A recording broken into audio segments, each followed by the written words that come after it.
Hey guys, welcome back. Thanks for watching all my other videos. This one's going to be completely different. So I got this chainsaw from my dad, and he got it from his dad. I actually needed a chainsaw. I really do need a chainsaw, and I don't want to buy a new one because you know me, I prefer to fix things and make them work than just buy brand new stuff all the time. But so he gave me this one, and I do remember this working because as a kid, like 10 years old, sometimes we would pull out this one and we would cut wood with and so forth. But it was my grandfather's chainsaw, and he's had it all these years, and he just gave it to me. And this is a Poulan, a Poulan. I'm not even sure how you pronounce that, but let's just call it Poulan Super 31. And I looked it up, and they only made these between 66 and 68. And I was looking at the serial number on here. And sometimes on these serial numbers, the last digits or the preceding digits will have the year number.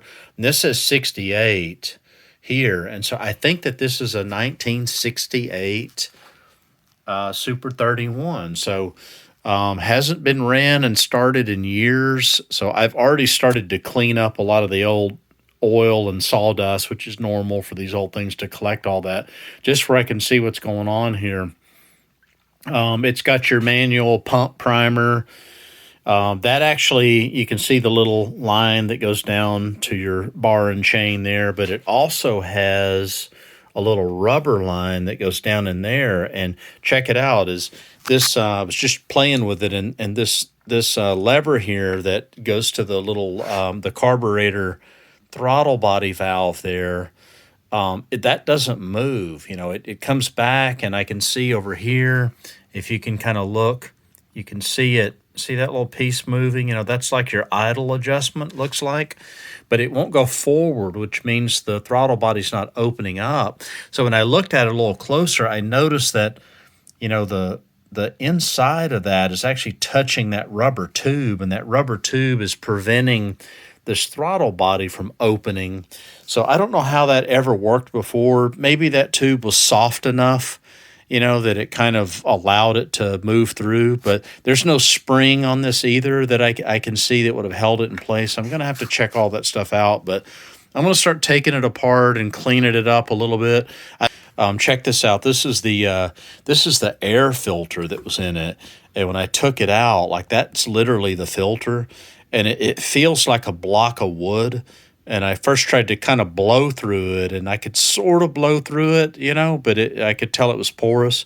So I sprayed all that out with essentially brake cleaner, which may have been the wrong thing to do on this. I don't even know what this material is, but it held up to it. But I sprayed it out, and I blew it out with compressed air, and it seems to be like if I hold it up to you're not going to be able to see it, but that's what I did. Hold it up to a bright light and look through it and blow air through it. It does seem to be breathing better, so I'm just going to leave that alone, assume that that's going to be okay. But yeah, we're gonna take this whole thing apart and get it all cleaned up and get it running. And I guess I found out after looking at it, there's kind of like a little bit of a collector's thing where people collect these old chainsaws. So maybe this might be a cool project. We'll check it out and see. Stay tuned.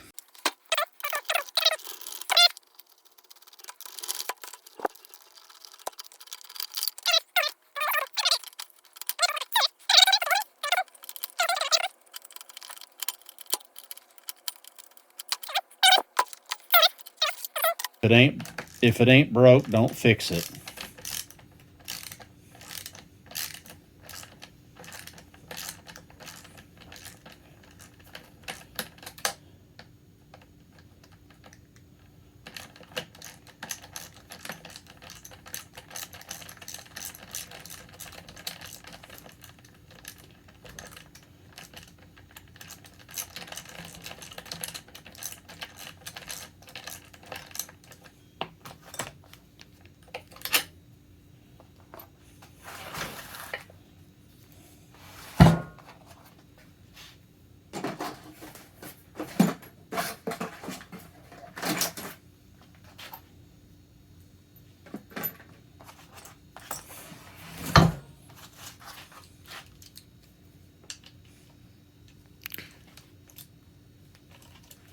Just taking the handle off.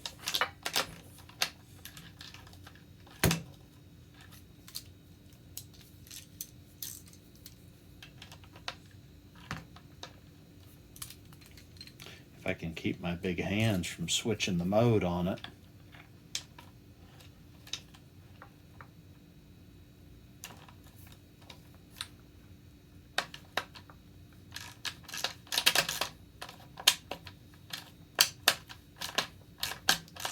I do have electric tools, but on these small engines like this, I prefer not to use them. A little more tedious, I know.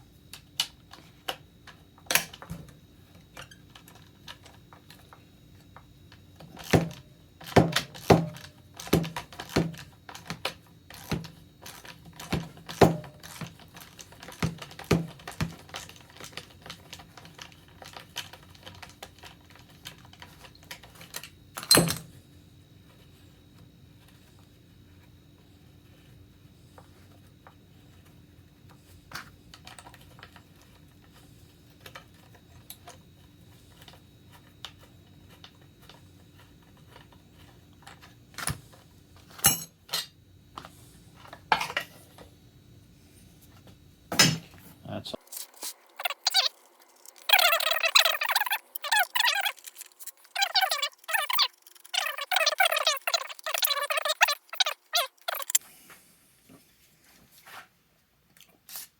spray it with just a little bit of WD-40.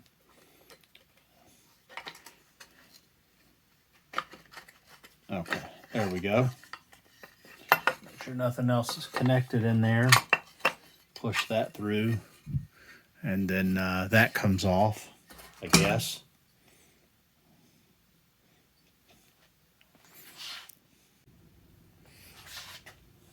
Okay. Wasn't really planning on doing this, but why not? I can't resist it. I want to take this. This is the muffler. They're kind of little weird things here. You can kind of see it. You can actually, you know, see the piston that's up in there. Try to get a good look here. If you look up inside that little crack, maybe you can get a glimpse of it. Well, probably the light's not going to let you do it, but you can actually see the piston in there. It's not too different than our two-strokes or any two-stroke, really. The exhaust ports are on the inside of the pistons. And I guess that's just it for the exhaust, which means there really is no exhaust. Doesn't look like to me. And you can see the piston moving up and down in there.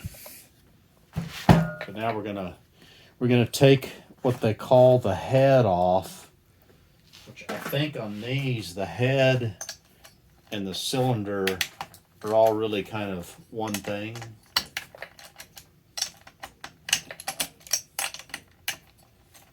It's one piece, so they just call the whole thing the head.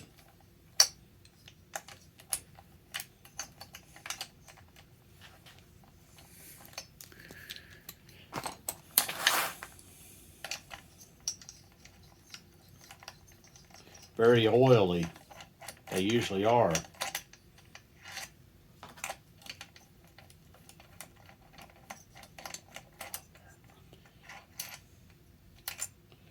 Don't want to lose these washers.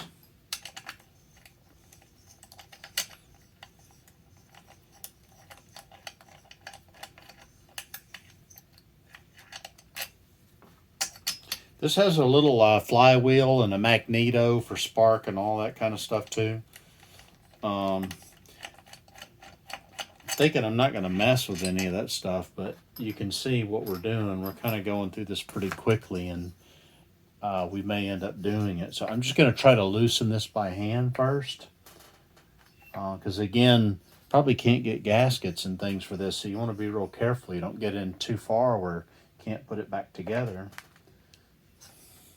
Doesn't seem to be budging, but that's not unusual. Just going to pry it just a little bit. I don't want to mess with these vanes too much. I felt it give away there. You don't ever want to bend these things and pry them off. If they don't move, there's a reason for it. You got to find out what that reason is. So I can feel it's dislodged. It's coming up. Okay, this is going to come right off, and the piston is going to flop off here. There it is. Like birthing a baby, I guess. There's our exhaust ring. We don't want to lose that. We may make new ones out of some new material.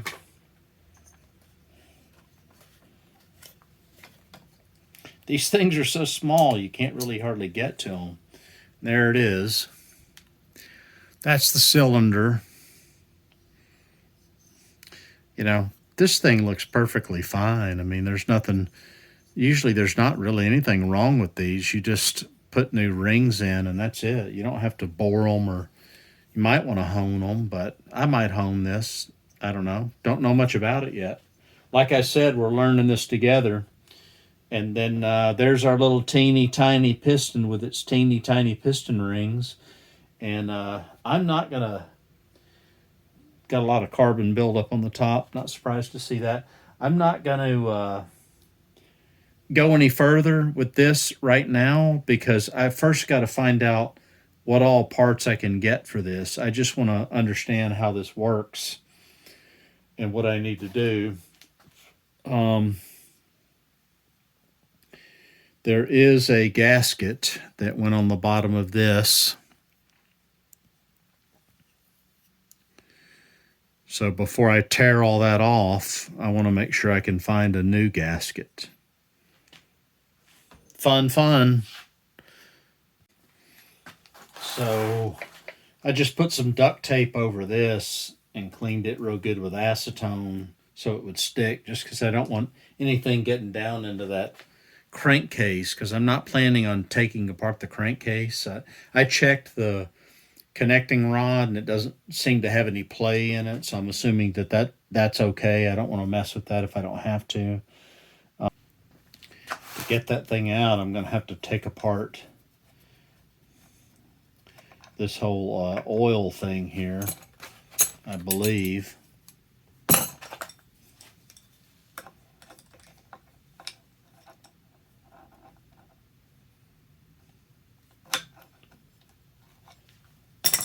That thing was already loose. I'm going to set that aside. That's just the plunger. Out of my millions of Allen heads, I did find the one that worked.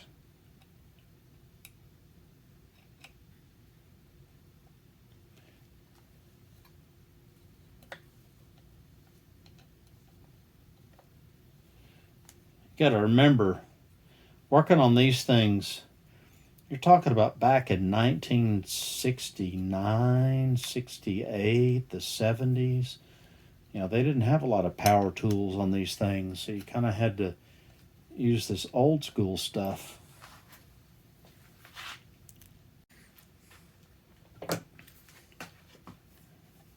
So I'm just going to cut this tube here. Then that comes out.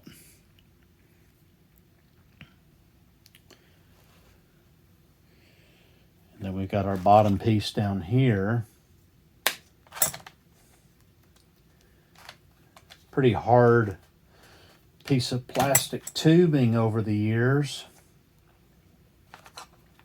I'd have to cut that in two pieces, even just to get it out, because of how it's lodged back in there. It's kind of peculiar.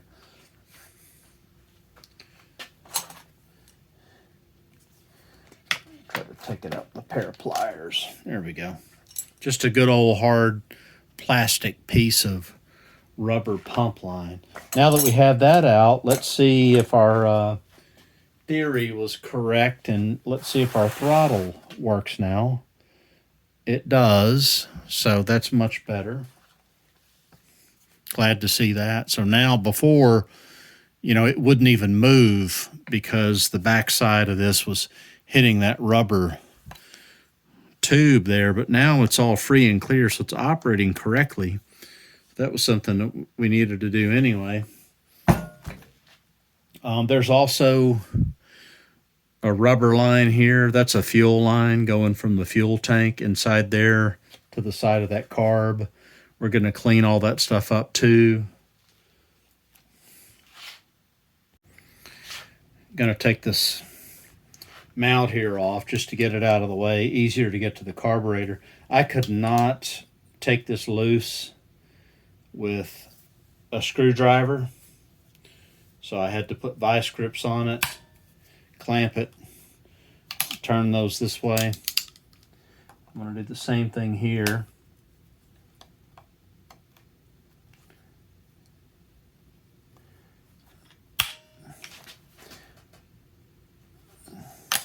Got to be really, really tight. I don't know why these things are so tight in there. Maybe they're done that way on purpose so that they won't vibrate.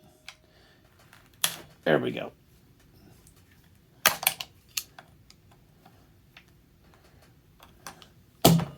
And now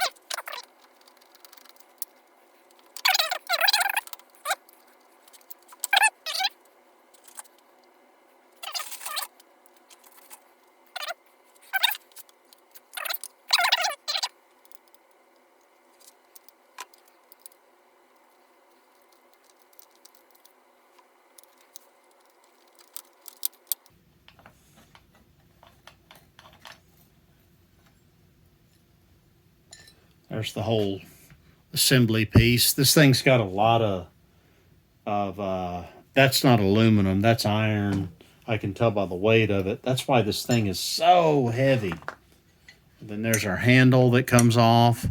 Just clean all that stuff up. Now we can get to our carburetor a little bit. While I'm here, I'm just going to finish taking this oil pump lubrication line off. It is metal, and we'll just clean that up. We'll reuse it. We'll blow through it, make sure that's all good. No need to really replace this. May take this fitting out here if it'll come out. It's in there pretty hard. I'm not going to take it out. It's not worth it. I went ahead and opened up the carburetor just to have a look, and I'm glad I did, because as you can see, got a lot of crud in there. This is a filter, and that's a cork ring.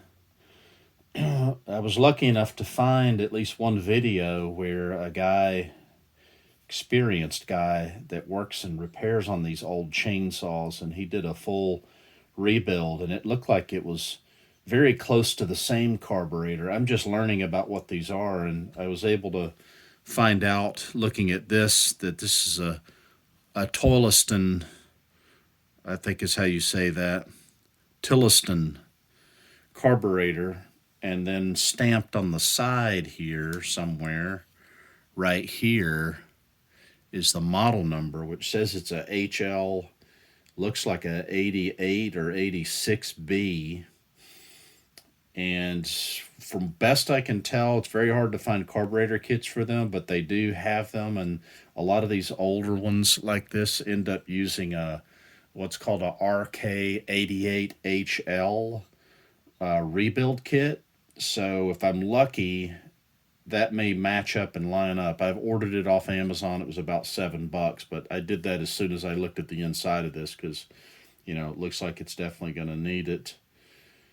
So I'm going to go ahead and kind of carefully take some of these pieces out here. This cork gasket apparently is very suboptimal. I want to be careful not to damage that screen.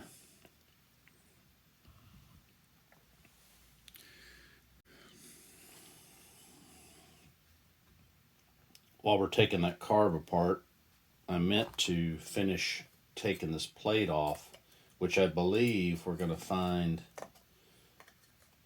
the reed valves should be on this.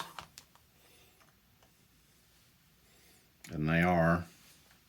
That's what those look like.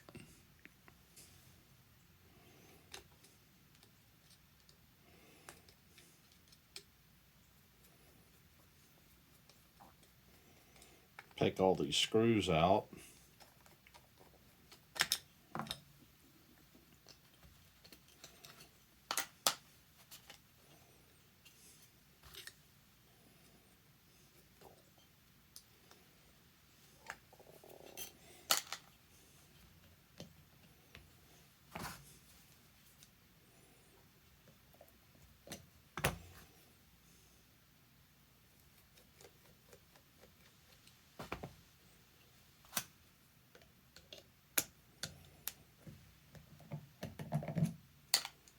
It's a little stubborn.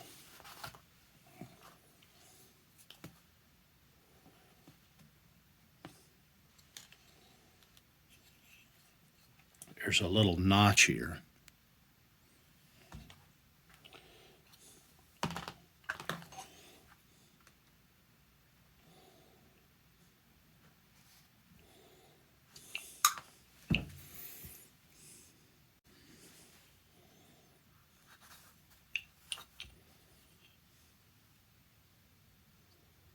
Yeah, this has got some build up on here.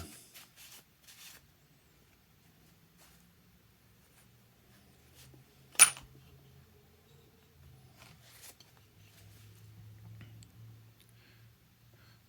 can see the gasket. I'm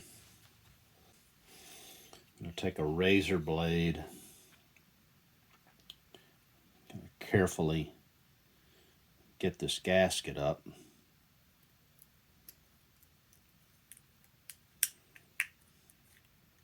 There's little pins inside here to kind of have to work around. Orientation pins, which is good, so that the gasket will only go on there one way.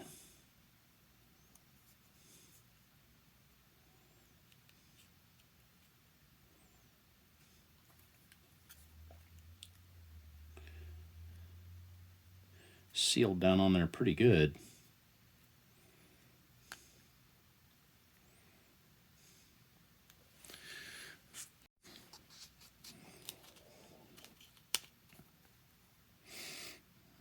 It actually looks pretty clean inside there.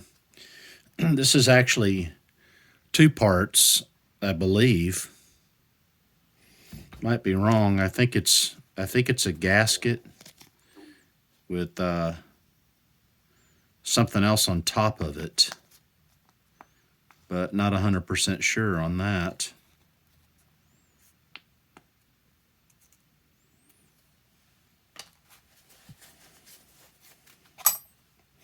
And then we've got the second plate that has to come off.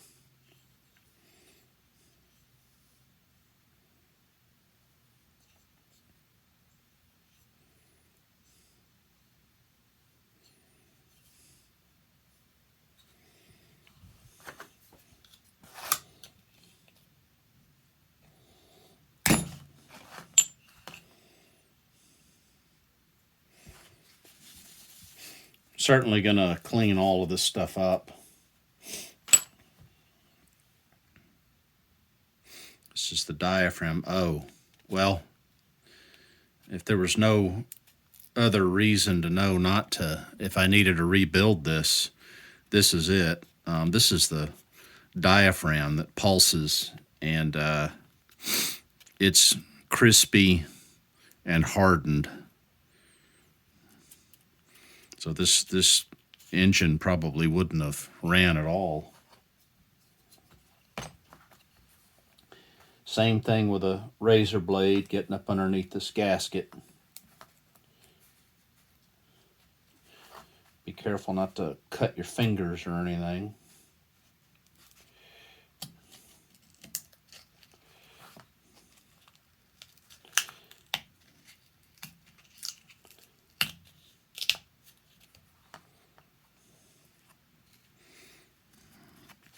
That's what that looks like.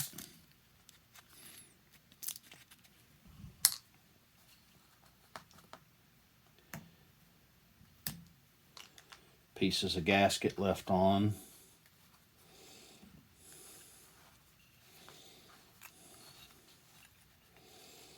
I want to be careful not to cut into the aluminum, or you will introduce a leak.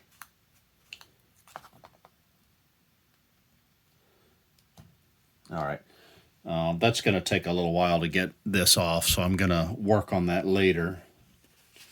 It does need to come off, though. You can kind of see this discoloration in here. That's tar from the, or resin or whatever, from the gas. It's kind of set up in there. This is the needle and seat down in here. We're going to take that out next. And that begins by taking this little axle screw thing out here. See if I have a small enough screwdriver. That one will work.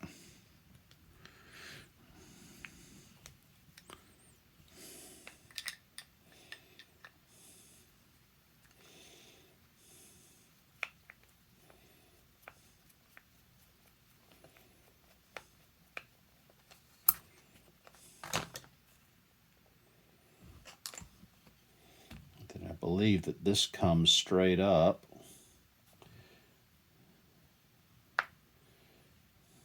It does. That's the little arm. There's your needle valve.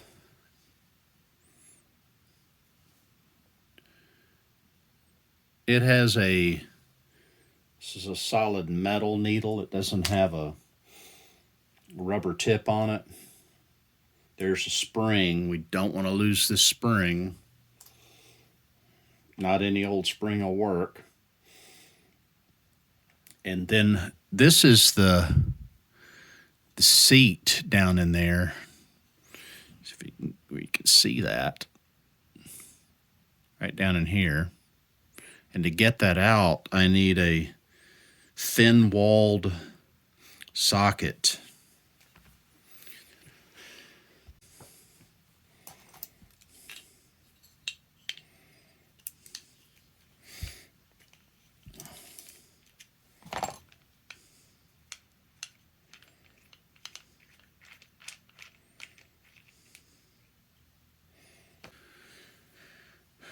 There's our seat. I don't know if you can see it inside there. There's a little rubber that's actually the seat, and those get hardened, and I'm just going to poke on it a little bit and see. It feels like it's pretty hardened to me. And I'm going to take a little tool, such as a drill bit,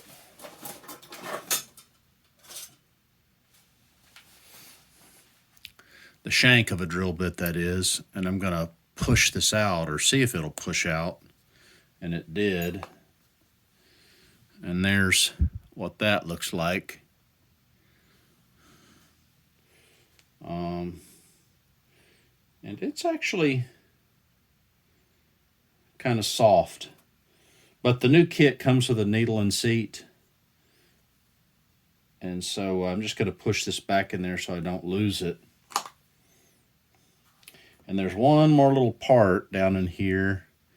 There's a little copper ring that you have to take out.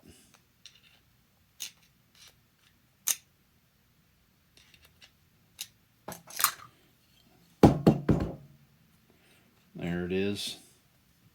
A very tiny, tiny copper ring. I don't know if that comes in the kit or not. Let's hope it does. That's just to seal the bottom of that needle and seat. Okay, so that's everything on tearing it down. So now we're gonna go over this with a razor blade and clean up all of that gasket material, get that perfectly clean, polish it up a little bit, clean the whole thing up, and then when we get the rebuild kit, we'll start putting it back together. Took the carburetor all apart and cleaned up all the surfaces here. Usually use a razor blade for that. Slow going, but a little bit of that and acetone gets it all cleaned up. This is the reed valves, and this is the top plate for the pump. Got your main body. I sprayed this out really good with carb cleaner and got through all the little openings and orifices. I'm going to explain how this carburetor works later when we get the rebuild kit, because we'll have the diaphragms and all that stuff and it'll make more sense. But I got into another thing here that I didn't want to get into, but I started like looking at how this fitting goes into the tank. I pulled that out. That's got a little hose inside it. I cut this. I had to do it to get it out. But this was completely black and charred up on the outside. And I opened it up, and it's full of what looks like some kind of a sawdust kind of stuff. But if you try to suck on the end of this hose, it's completely blocked. So this needs to be cleaned up and taken care of. So I'm glad I took that apart, but it goes into the little fitting here. So I'm going to fix all that. But meanwhile, a lot of little pieces here I know going on. I washed everything down with degreaser. Cleaned all of this. This surface up is... As for the rest of it, this is all washed down and completely clean. I did not take off the flywheel there, and the magneto, but I did put this cylinder head on, and I tested rotating the flywheel, making sure I got spark. I do get some spark. Didn't look like it was every rotation, which I expected, but it does have life to it. It does spark. So there's something there. Might want to look at that a little bit more. But kind of here's the maybe bad and good news is I broke the piston rings. So I was just trying to put the head back on, and I'm not sure what I did, but yeah, I thought I was being very careful. I was not going to replace the piston rings on this, but thought I would just try to put it back together just to practice, and lo and behold, I broke the piston ring on the top one. And then because I knew, well, the jig is up, I'm going to have to replace the piston rings anyway. I took the second one off and was just curious how brittle it was, and so I bent it a little bit and broke that one too. So, but no big deal. I'm going to have to get new piston rings, which is probably fine anyway. That's par for the course for rebuilding these kind of engines.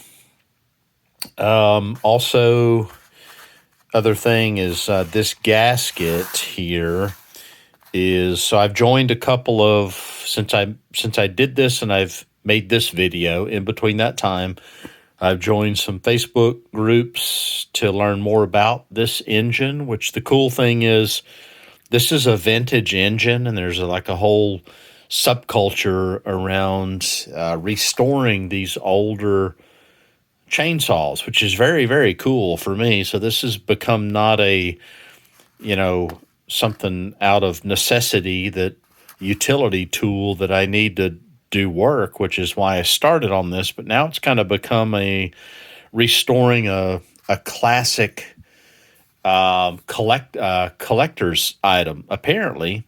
So anyway, joined a couple of Facebook groups on that. Okay, so everything else here is completely cleaned up. Put a spark plug in here, and I put the cylinder head back on, rotated it, made sure I got spark. Got some spark.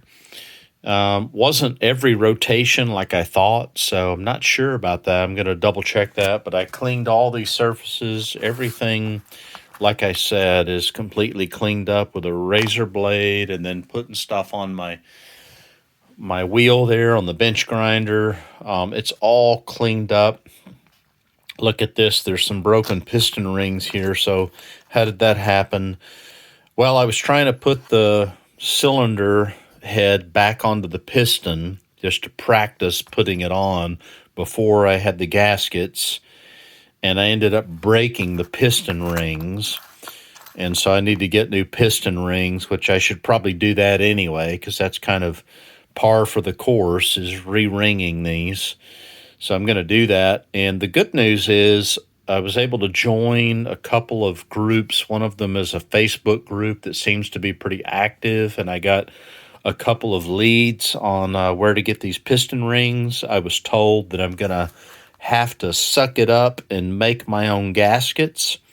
So that's going to be a lot of fun. Got to get some thin gasket material, and to make these holes here, you don't really want to cut those out or try to drill those out. So I'm going to use a punch, I'll show you later, to make those gaskets. So I got to make two gaskets, one that goes on the top and on the bottom. But I will do that. But everything's cleaned up in here. That's all the housing. All that's done. You know, I took out the crank thing there, the pull cord, all that's cleaned up. We are all good there. Just a couple of pieces here. The carburetor rebuild kit comes in tomorrow. So this is a good point to stop this video and end the disassembly and cleanup of a Poulan Super 31, apparently a 1968 model. And I will follow this up with a second video where we're going to put it back together and hopefully get the engine running and cut a couple of trees down. Won't that be fun? But thanks for watching, everybody. I appreciate it. Give me a couple of likes if you find this interesting. I know I do. And we'll see you on the next one.